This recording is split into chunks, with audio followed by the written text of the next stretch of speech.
오늘 저희가 살펴볼 자료는 조금 특별해요. 네. 그림책으로 내 삶을 에세이하다 5권, 감사 속에 피어나는 행복이라는 책의 일부인데요. 여러 저자들이 참여한 에세이 모음집이죠. 맞아요. 각자의 삶을 그림책이랑 연결해서 풀어낸. 근데 이 자료를 보내주시면서 저희에게 이런 질문을 던지셨어요. 평범하고 때로는 흔들리기까지 한 내 삶도 의미 있는 이야기가 될 수 있을까요? 아, 정말 좋은 질문이에요. 그렇죠. 사실 많은 분들이 비슷한 고민을 하거든요. 내 삶은 너무 사소해서 이야기거리가 안 된다고 생각하시니까요. 맞아요. 근데 이 책이 시작부터 아주 흥미로운 관점을 제시해요. 책의 기획자가 이런 질문을 던집니다. 삶은 언제 이야기로 완성되는가? 아, 그 질문이 계속 머리에 맴돌더라고요. 이 책의 답이 성공했을 때가 아니었어요. 전혀 아니죠. 오히려 막 힘든 시간을 통과하면서 발견한 아주 작은 행복, 또 감사의 순간들, 그런 기록들이었죠. 저희의 오늘 임무는 이 목소리들을 따라가면서 당신의 질문에 대한 답을 함께 찾아보는 겁니다. 특히 이 책이 잘 살아낸 사람들이 아닌 살아내고 있는 사람들의 이야기라고 강조하는 점이 중요해요. 아, 살아내고 있는 사람들? 네. 완벽하게 딱 정리된 삶이 아니라 지금의 이 흔들리는 모습 그대로도 충분히 한 권의 이야기가 될 자격이 있다. 이런 용기를 건네는 거죠. 행복이라는 게 불행이 다 사라진 뒤에 오는 보상이 아니라는 거군요. 그렇죠. 지금 이 순간의 나를 인정하는 그 시선 속에 이미 존재한다는 메시지가 전체를 관통하고 있고요. 그럼 그 이야기 속으로 한번 들어가 보죠. 첫 번째 이야기는 김진옥 작가의 삶인데, 와, 시작부터 정말 만만치가 않아요. 네, 정말 그렇죠. 남편의 사업 실패로 집이 경매에 넘어가고 주변에서는 모두 돈 안 되는 봉사는 그만두라고 말리는 상황. 그런데도 21년간 청소년 상담 봉사를 놓지 않았다는 이야기가 나옵니다.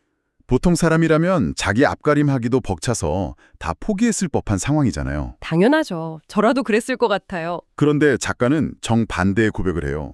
그 시간이 오히려 자신을 살게 한 힘이었다고요. 아, 무너져가는 자신을 일으켜 세운 건 역설적으로 다른 사람의 무너진 이야기를 들어주는 그 시간이었다는 거죠. 정말 그렇죠.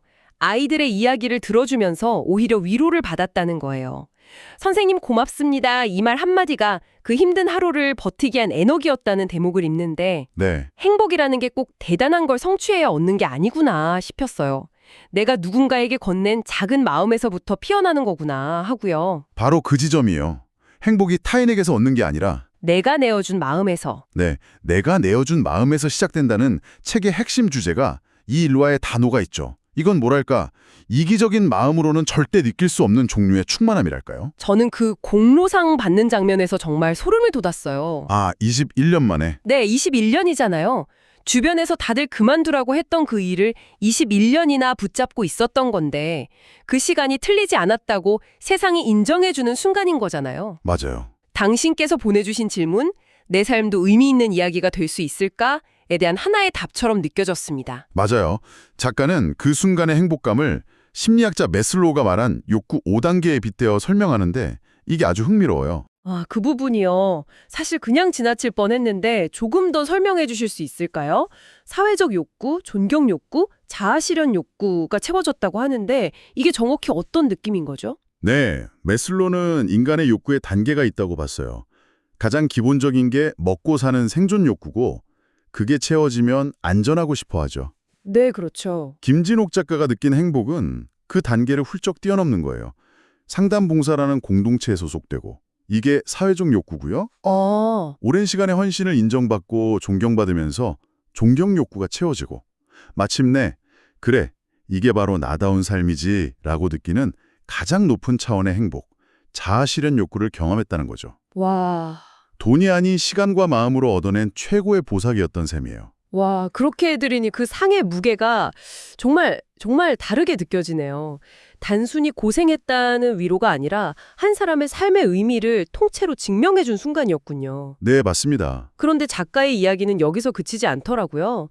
남편과 사별한 후에 훌쩍 커버린 딸과 함께 떠난 여행 이야기도 정말 인상 깊었어요. 그 여행 이야기는 또 다른 결의 감동을 주죠. 네. 버스를 타고 가는데 창밖으로 단풍이 짚어지고 그 풍경 속에서 딸이 처음으로 돌아가신 아버지에 대한 속마음을 털어놓는 장면. 아, 맞아요. 가족이라는 이름 때문에 차마 꺼내지 못하고 묻어두었던 원망과 슬픔, 그리고 이해의 감정들이 터져나오는 순간이죠. 엄마, 아빠 많이 힘들었을 거야. 엄마도 참 수고 많았어요. 이런 딸의 말 한마디가 오랜 시간 묵혀뒀던 앙금을 녹여내는 모습이 그려지는데 정말 눈물이 핑 돌더라고요. 그렇죠. 상실의 아픔 속에서도 무너지지 않고 남은 사람과의 관계를 통해 다시 행복을 재건하는 모습을 아주 담담하게 보여주는 거예요. 결국 김진옥 작가는 타인과의 관계, 그리고 그 관계에 쏟은 시간 속에서 자신의 의미를 찾았네요. 그런데 만약 그 관계 자체가 예측 불가능한 시련으로 흔들린다면 어떨까요? 이 책의 기획자이기도 한 이은미 작가가 바로 그 질문에 자신의 삶으로 답을 하는 것 같습니다. 네, 이은미 작가의 이야기는 삶의 우선순위를 다시 생각하게 만들죠. 다람쥐 팝콘이라는 그림책을 인용하면서 나누는 행복에 대해 이야기하는데 본인의 경험담이 더해지니까 그 울림이 엄청나더라고요. 아픈 아이를 돌보느라 경력이 단절되고 IMF 외환위기 시절에 학습지 교사로 생계를 꾸려가야 했던 그 시절 이야기 말이죠. 맞아요. 정말 절박했던 시기였죠.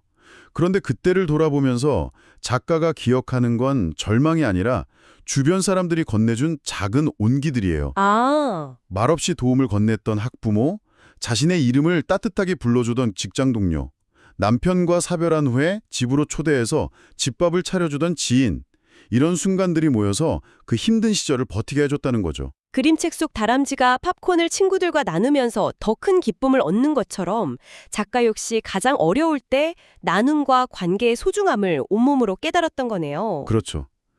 행복은 소유가 아니라 관계 속에 있다는 걸 자신의 삶으로 증명해 보인 셈이고요. 네. 여기서 이야기가 한 걸음 더 나아가요. 빨간 망토가 헐헐 날아가면이라는 또 다른 그림책을 통해서 계획대로 되지 않는 삶의 바람 속에서 오히려 새로운 기쁨을 찾는 법을 이야기하거든요. 아, 그 바람이라는 비유가 정말 와닿았어요. 사실 우리 삶은 계획대로 되는 날보다 안 되는 날이 훨씬 많잖아요. 그렇죠. 작가에게 가장 세차게 불었던 바람은 아이의 수술비와 치료비를 벌기 위해 남편은 홀로 영국으로 떠나고 아이고. 자신은 아픈 둘째를 어린 첫째에게 맡긴 채 일터로 나가야 했던 시절이었을 거예요. 상상만 해도 가슴이 아프네요. 엄마 잠깐만 다녀올게 하고 문을 나서는 심정이 어땠을까요? 정말 끔찍한 바람이었죠. 하지만 작가는 그 바람을 그저 원망만 하지는 않더라고요. 네, 맞아요. 그 시간을 통과하면서 오히려 작고 소중한 순간들의 가치를 깨달았다고 고백해요. 함께 웃고 서로 기댈 수 있는 평범한 일상이 얼마나 큰 행복인지를 알게 된 거죠. 마치 그림책 세계 제일 부자인 갑소에 나오는 소처럼요. 아, 그 돼지와 소 이야기요. 부자가 되는 비법을 묻는 돼지에게 소는 그냥 바람 소리가 참 좋구나 하고 대답하잖아요. 바로 그거예요. 미래의 성공이나 부를 좇노라 지금 이 순간의 행복을 놓치지 말라는 메시지죠. 네. 이 메시지가 작가의 고단했던 삶의 기록과 겹쳐지니까 단순한 교훈이 아니라 정말 절절한 깨달음으로 다가오는 거예요. 원치 않았던 시련이 오히려 삶의 가장 중요한 가치를 가르쳐준 스승이 된 셈이죠. 그러고 보니 앞선 두 이야기의 공통점이 보이네요. 네, 저도 그 생각했어요. 김진옥 작가도 이은미 작가도 가장 힘들고 어려운 시간 속에서 오히려 행복의 본질을 발견했다는 점이요. 그렇죠. 그런데 마지막으로 만나볼 우경아 작가의 이야기는 앞선 두 분과는 결이 조금 다른 것 같아요. 어떤 점에서 그렇게 느끼셨어요? 앞선 이야기들이 외부의 관계나 시련 속에서 행복을 발견했다면 이분은 아주 의식적으로 행복을 설계하려는 것처럼 보이거든요. 능동적으로? 네. 15년간 다닌 직장을 그만뒀다는 시작부터가 그렇잖아요. 이건 수동적으로 맞이한 시련이 아니라 능동적인 선택이니까요. 맞습니다. 아주 정확하게 보셨어요.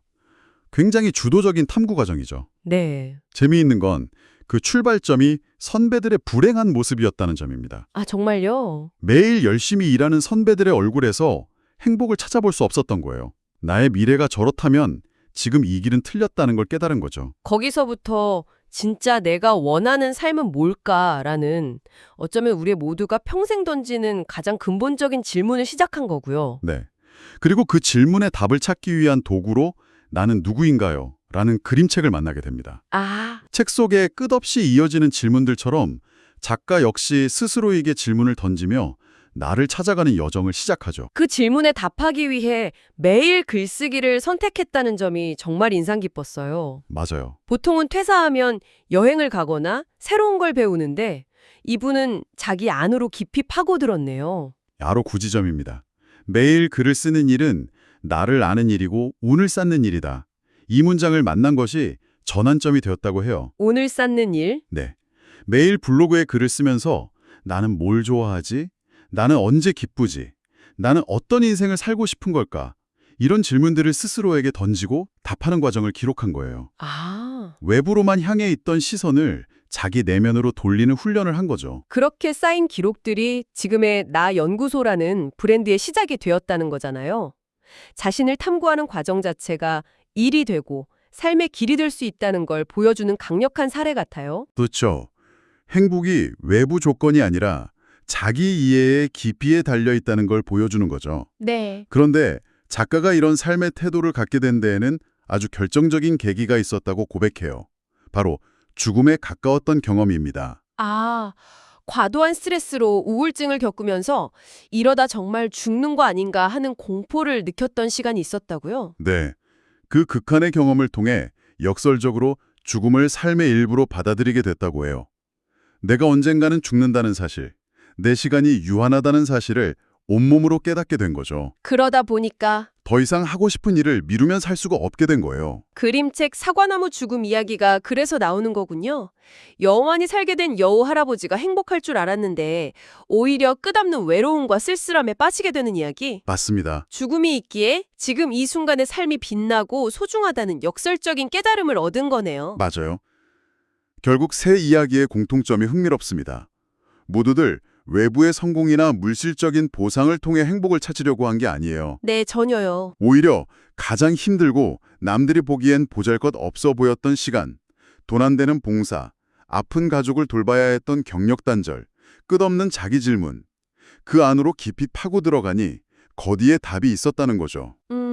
행복은 어딘가에 가서 찾는 것이 아니라 이미 내게 주어진 삶 속에서 발견하는 과정에 가깝다는 걸 보여줍니다. 오늘 우리는 그림책으로 내 삶을 에세이하다라는 책을 통해 세 가지 삶의 조각들을 맞춰보았네요. 당신께서 던지셨던 질문, 평범하고 흔들리는 내 삶도 의미 있는 이야기가 될 수 있을까요? 에 대한 답을 찾으셨을지 모르겠습니다. 네, 이 책의 저자들은 모두 그렇다고 말하는 것 같아요. 행복은 완벽한 삶에 대한 보상이 아니라 흔들리는 내 일상을 존중하고 그 안에서 감사를 발견하는 마음 그 자체에 있었다고요. 상담 봉사의 시간 속에서 딸과 함께한 여행길 위에서 예기치 못한 시련의 한복판에서 그리고 매일의 글쓰기 안에서 이들은 각자의 방식으로 행복과 삶의 의미를 발견했습니다. 네, 그랬죠. 결국 삶이 언제 이야기로 완성되는가라는 질문에 대한 답은 바로 지금 이 순간 당신의 삶을 존중하는 시선으로 바라볼 때가 아닐까 싶네요. 이 책의 마지막 문장이 이렇습니다. 이 책은 끝이지만 당신의 에세이는 여기서부터 다시 시작될 것입니다. 이 문장이 마치 우리에게 새로운 질문을 던지는 것 같아요. 당신의 삶이라는 이 에세이에 오늘 당신은 어떤 문장을 쓰고 싶으신가요?